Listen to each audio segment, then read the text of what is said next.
አሰላሙ አለይኩም ወራህመቱላሂ ወበረካቱ። የተወደዳችሁ እንዴት ቆያችሁን?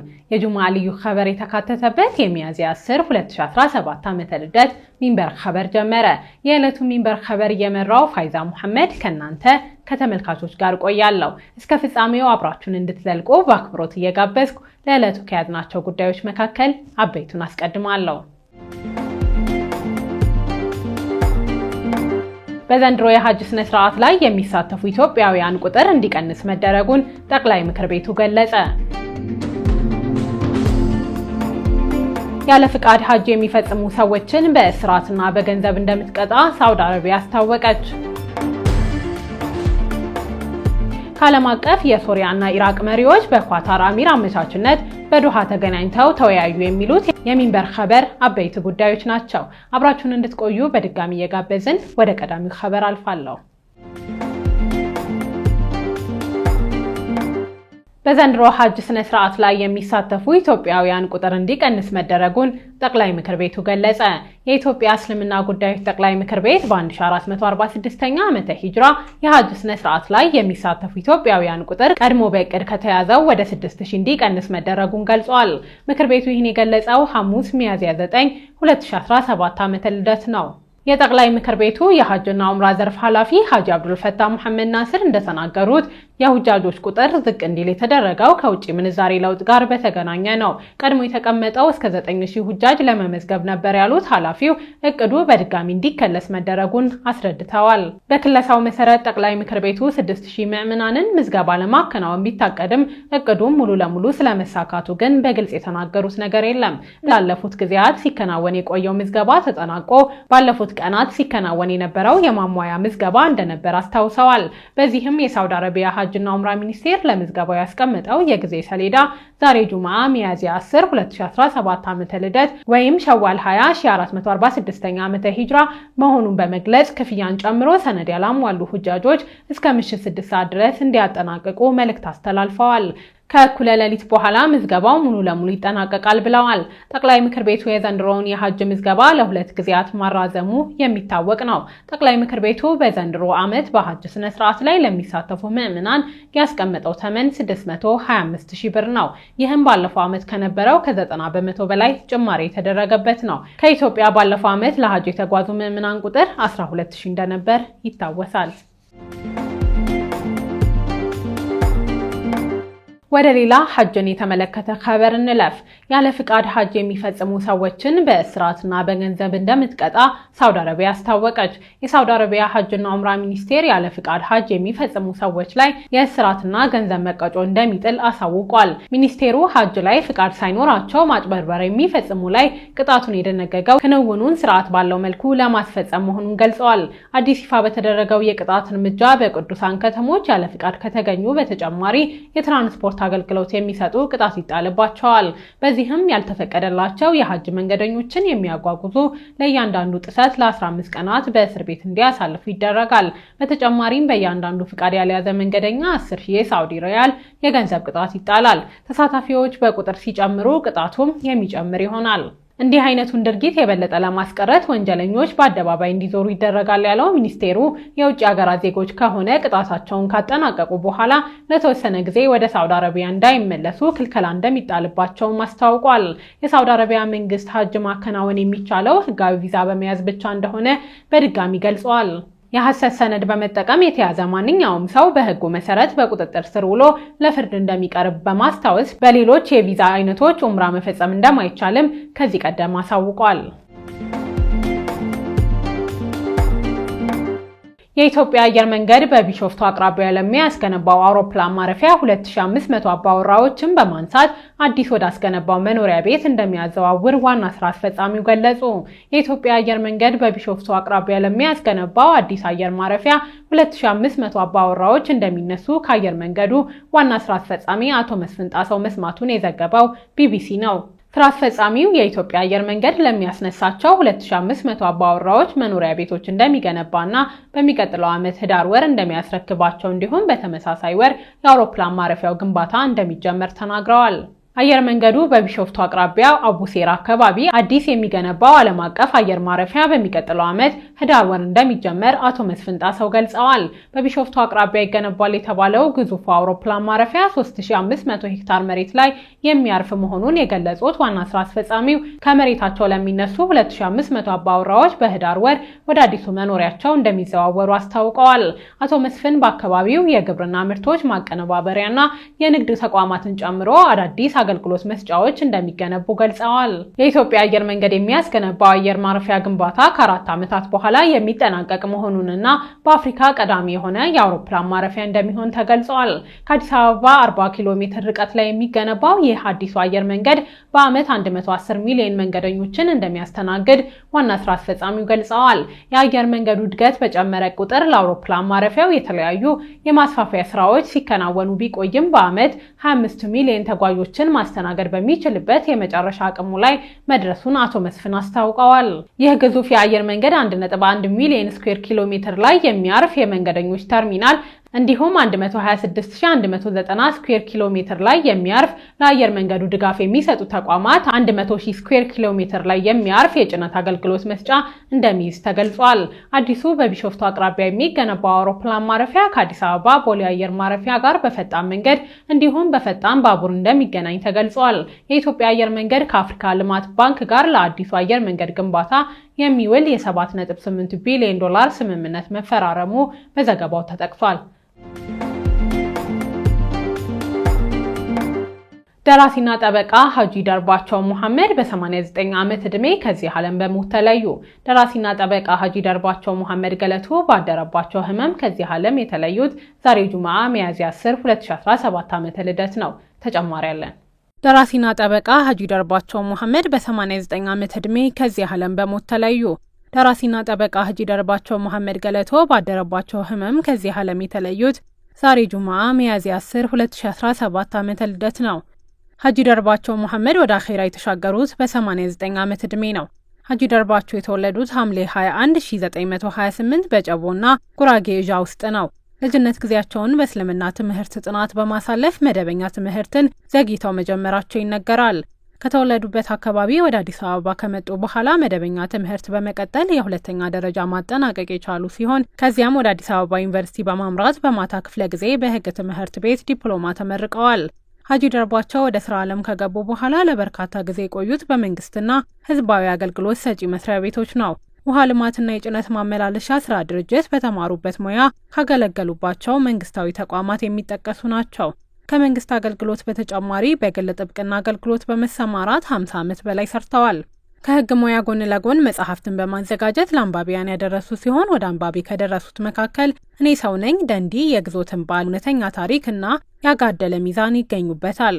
የፈለቁበት የጉራጌ ማህበረሰብ ከስነ ጽሑፍ ጋር በነበራቸው ቅርበት ላበረከቱት አስተዋጽኦ የክብር እውቅና ሰጥቷቸዋል። ከመንግስት መስሪያ ቤት አገልግሎት ከመጽሐፍት ድርሰት ባሻገር ከኢትዮጵያ ሙስሊሞች የመብት ትግል ጋር በተገናኘ ስማቸው በጉልህ የሚጠቀሰው ሀጂ ደርባቸው ከ1966ቱ የንጉሱ አገዛዝ ዘመን የሙስሊሞች መብት ከማስከበር እንቅስቃሴ አንስቶ ኢህአዴግ በመራው መንግስት አስተዳደር ዘመን በ1987 በነበረ እንቅስቃሴ የበኩላቸውን አሻራ ያሳረፉ የሀገር ሽማግሌ እንደነበሩ ይነገርላቸዋል። የጥናት ስራም ሀጂ ደርባቸው የሚነሱበት ሌላኛው ዘርፍ ነው። በዚህም በ1950ዎቹ በአባይ በለስ ወንዝ ግድብ ዙሪያ በተደረገው ጥናት ላይ በረዳት ቴክኒሻንነት አገልግለዋል። የሀጂ ደርባቸው ሙሐመድ ስርዓተ ቀብር በዛሬው ዕለት በአዲስ አበባ ኮልፌ የሙስሊሞች መካነ መቃብር ከሰዓት ተፈጽሟል። ሚንበር ቲቪ በሀጂ ደርባቸው ሙሐመድ ህልፈት የተሰማውን ሐዘን የገለጸ ለቤተሰቦችና ወዳጅ ዘመድ አላህ መጽናናትን እንዲሰጥ ይመኛል። ከሙስሊም ሀገሮች የሰማናቸውን ኸበሮች እናጋራችሁ። የሶሪያና ኢራቅ መሪዎች በኳታር አሚር አማቻችነት በዶሃ ተገናኝተው ተወያዩ። የሶሪያ ፕሬዝዳንት አህመድ አልሸርቅ ከኢራቅ ጠቅላይ ሚኒስትር ከሙሐመድ ሺአ አሱዳኒ ዶሃ ተገናኝተው ተወያይተዋል። የሁለቱም መሪዎች ውይይት ያመቻቹት የኳታሩ አሚር ተሚም ቢን ሐማድ አሳኒ መሆናቸውን ሚድል ኢስት ሞኒተር ዘግቧል። የሶስትዮሽ ውይይቱ ያተኮረው በሶሪያ ያለው ወቅታዊ ሁኔታና በቀጣይ ከሀገሪቱ ጋር በሚኖረው ግንኙነት ላይ እንደነበር ዘገባው አመላክቷል። ከዚህ ሳምንት ቀደም ብሎ ለይፋዊ ጉብኝት በኳታር ዶሃ የተገኙት የሶሪያው ፕሬዝዳንት አህመድ አልሸር ከኳታሩ አሚር ጋር በበርካታ ቀጠናዊ ጉዳዮች ላይ መምከራቸውንም ዘገባው አስታውሷል። ከኢራቅና ኳታር መሪዎች በተጨማሪ የሶሪያው ፕሬዝዳንት የኳታሩ አሚር ተሚም ቢን ሐማድ በተገኙበት ከሊባኖስ ፕሬዝዳንት ጋር ውይይት አድርገዋል። የሁለቱም መሪዎች የኳታር ውይይት በተመለከተ እስካሁን ዝርዝር መረጃ አልወጣም። የሶሪያ አዲሱ አስተዳደር የቀድሞውን ፕሬዝዳንት በሻር አልአሳድ አገዛዝ በማስወገድ ወደ ስልጣን ከወጣ በኋላ ፕሬዝዳንት አህመድ አልሸር በበርካታ ሀገራት ጉብኝት በማድረግ ሀገሪቱን ዳግም ወደ ዓለም የዲፕሎማሲ መድረክ እንድትመለስ ጥረት እያደረጉ እንደሚገኙም ዘገባዎች አመልክተዋል። ፍልስጤማዊቷ ሰመር አቡ ኢሉፍ የዓመቱ ምርጥ ፎቶግራፍ አሸናፊ ሆነች። ፍልስጤማዊቷ ሰመር አቡ ኢሉፍ እንደ አውሮፓውያኖቹ አቆጣጠር የ2025 የዓመቱ ምርጥ ፎቶግራፍ አሸናፊ የሆነችው በአሜሪካው ኒውዮርክ ታይምስ ላይ በታተመ ፎቶግራፍ ነው። ፎቶግራፈሯ የዓመቱ ምርጥ ሽልማት ያሸነፈችው የእስራኤል ወታደሮች በጋዛ በሰነዘሩት ጥቃት 2 እጆቹን ያጣ መሐመድ አጆር የተባለ የ9 ዓመት ታዳጊ ፍልስጤማዊ ፎቶግራፍ በማንሳት እንዲታተም በማድረግ ለዓለም እንዲታይ በማስቻሏ ነው። ፎቶግራፈሯ ከዚህ ቀደም በተመሳሳይ የተከበረ ነው የሚባልለትን የፖልክ ሽልማት በ2023 ማሸነፍ ችላለች። ሰመር አቡ ኢሉፍ ሐሙስ ዕለት የ2025 የዓመቱ የዓለም ፕሬስ ድርጅት አሸናፊ በመሆን ሽልማቷን ተቀብላለች። ለሽልማት ያበቋትን ስራዎቿን የሰበሰበችው በዚያው በጋዛ በመቆየት ነበር። በዚህም በእስራኤል የአየር ጥቃት በጋዛ ህጻናት ላይ የሚደርሱ አሳዛኝና አሰቃቂ እልቂቶችን የሚያጋልጡ ፎቶዎችን መሰብሰብ ስራዋ እንዳደረገች ይነገራል። በእስራኤል ጥቃት የተለያየ መጠን ያለው ጉዳት አስተናግደው በጋዛ ሆስፒታሎች ሕክምና ፈልገው የሄዱ ፍልስጤማውያን የደረሰባቸው የአካል ጉዳት በፎቶ በመሰነድ የማስረጃ ዶክመንቶችን ማስቀመጥ ችላለች። ሰመር አቡ ኢሉፍ የመካከለኛው ምስራቅ ውሎ አዳር በሚዘግበው ሚድል ኢስት አይ ድረገጽ በመስራት ትታወቃለች። የተወደዳችሁ እየተከታተላችሁ የምትገኙት ሚንበር ኸበርን ነው። አብራችሁን ስላላችሁ ደስ ይለናል። ለሚንበር ኸበር ጥቆማ ወይም ማስተያየት ካላችሁ በአጭር የስልክ ቁጥር 9282 ላይ ብትልኩልን አጣርተን መልሰን ለእናንተው እናቀርባለን። የሚቀናችሁ ማህበራዊ ሚዲያ ከሆነ በሁሉም አማራጮች @ሚንበር ቲቪ ብላችሁ ብትፈልጉን ታገኙናላችሁ። ድረገጻችንን www.minbertv.com ብትጎበኙ ደግሞ አዳዲስ መረጃ ታገኛላችሁ። አሁን ደግሞ ወደ ጁማ ልዩ ኸበር እናልፋለን። የልዩ ኸበር ማጠንጠኛ ጎረቤት ሱዳን ነች። የተዘጋጀው በአህመድ አብዱራህማን ነው፣ እንደሚከተለው ይቀርባል።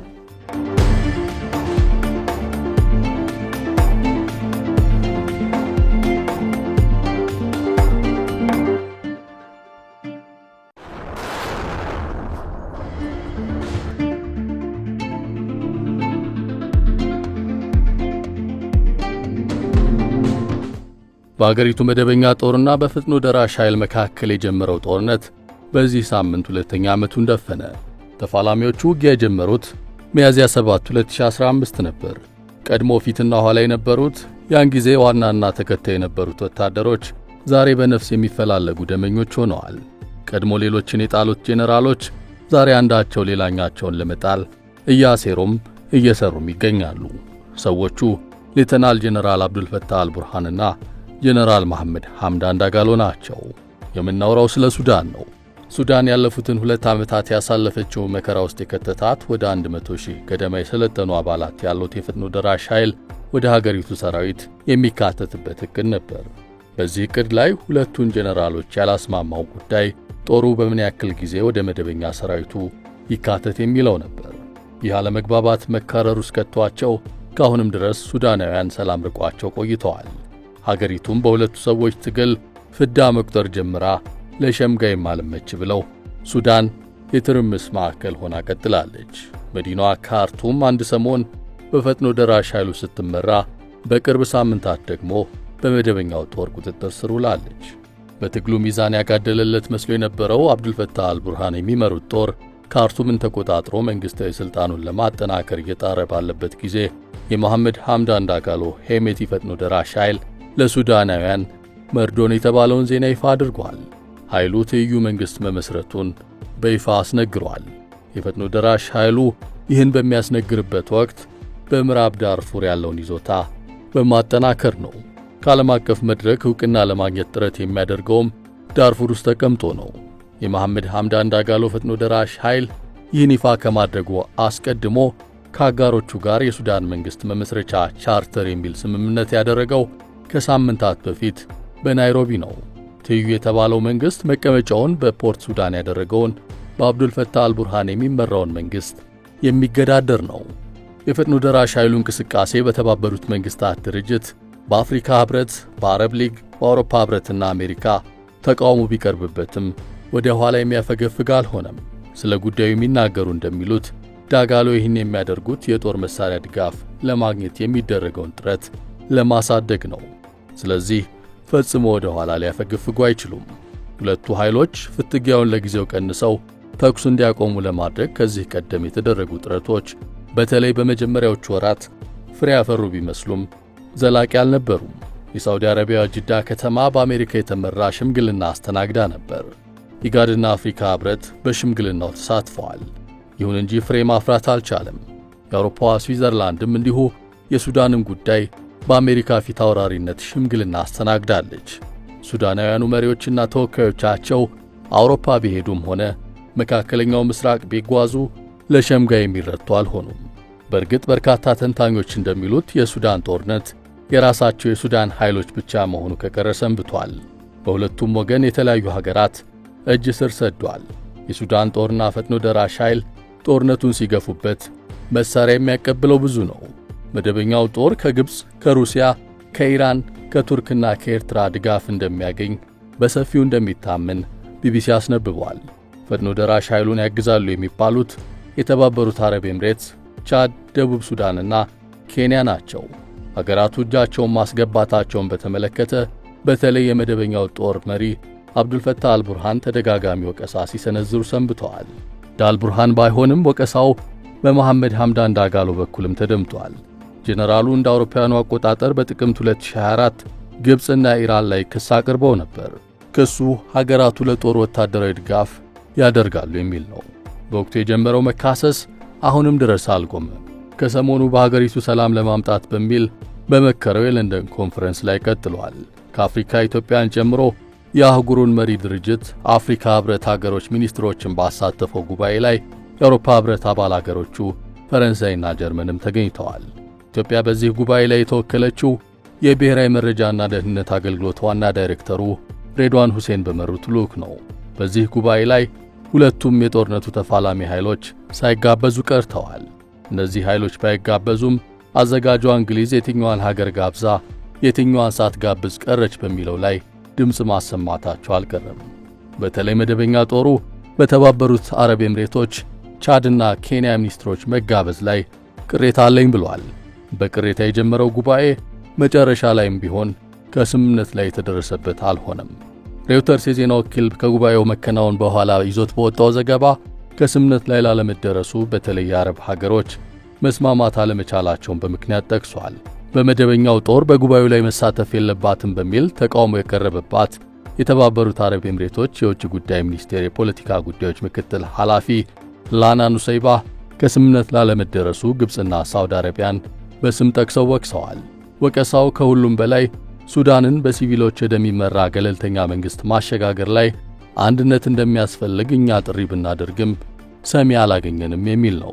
በዘገባው ስማቸው ያልተጠቀሱ ሁለት የግብፅ የደህንነት ምንጮች ደግሞ ያለመግባባቶች ምንጭ የነበረው ጉዳይ በሱዳን በሲቪል የሚመራ መንግሥት ቢመሰረትም የአስተዳደር ጉዳዩ ለሱዳኖች መተው አለበት የሚለው ነው ብለዋል። በተባበሩት አረብ ኤምሬቶች ቅሬታ የቀረበባቸው ሳውዲ አረቢያና ግብፅ አንዳቸው የሌላኛቸውን አቋም በመደገፍ ቆመዋል። ጉባኤው ባለመስማማት በመቋጨቱ ወጥ አቋም መያዝ እንዳልተቻለም ዘገባው አክሏል። ለዚህ አስረጅ ሆኖ የቀረበው ጉባኤው ሲበተን የአቋም መግለጫ ለማውጣቱ ነው። የሱዳን ጦርነት በተጀመረ ሰሞን አብዱልፈታህ አልቡርሃን ዳግም መፈንቅለ መንግሥት ሲያደርጉ ከስልጣን በማንሳት የቁም እስረኛ አድርገዋቸው የነበሩት የቀድሞ የሱዳን ጠቅላይ ሚኒስትር አብደላ ሐምዶክ በሀገራቸው የተከሰተው ግጭት ከሶሪያና ከሊቢያ የከፋ ሊሆን እንደሚችል ሲያስጠነቅቁ ነበር። ሐምዶክ በወቅቱ ለጋ የነበረው ውጊያ የሚቀጥል ከሆነ የሀገሬ ነገር ዓለምን የሚያስጨንቅ ቅዠት ሊሆን ይችላል የሚል ስጋት ነበር ያጋሩት። ያን ጊዜ ግን ማንም አልሰማቸውም። ሰውየው ከ24 ወራት በኋላም ቢሆን ውትወታውን አላቆሙም። በዚህ ሳምንትም በሱዳን ተፋላሚ ኃይሎች ተኩስ እንዲያቆሙ ማድረግ በሚቻልበት ሁኔታ ላይ የተባበሩት መንግሥታት ድርጅትና አፍሪካ ኅብረት አስቸኳይ ጋራ ስብሰባ እንዲያደርጉ ጥሪ አቅርበዋል። የቀድሞ ጠቅላይ ሚኒስትር ያን ጊዜው ስጋት እውነት ሆኖ ሱዳን ከ24 ወራት በኋላ በተባበሩት መንግስታት ድርጅት እንደተገለጸው በአሁኑ ወቅት በዓለም አስከፊውን ሰብአዊ ቀውስ አስተናግዳለች። በጦርነቱ ሰበብ 150,000 ሰዎች ተገድለዋል። የተባበሩት መንግስታት ድርጅት የፍልሰተኞች ኤጀንሲ እንዳወጣው ሪፖርት ደግሞ 13 ሚሊዮን ገደማ ሱዳናውያን ቀይ ለቀው ተፈናቅለዋል። የጦርነቱ ዳፋ ለጎረቤትም በመትረፉ 3.9 ሚሊዮን ሰዎች መዳረሻቸውን አጎራባች ሀገሮች አድርገዋል። ሀገሮቹ ኢትዮጵያ፣ ግብፅ፣ ደቡብ ሱዳን፣ ማዕከላዊ አፍሪካ ሪፐብሊክ፣ ሊቢያና ኡጋንዳ ናቸው። ነገር ግን ይህ ቁጥር በዚህ ብቻ እንደሚገታ ማንም ቢሆን እርግጠኛ ሆኖ መናገር የሚችል አይመስልም።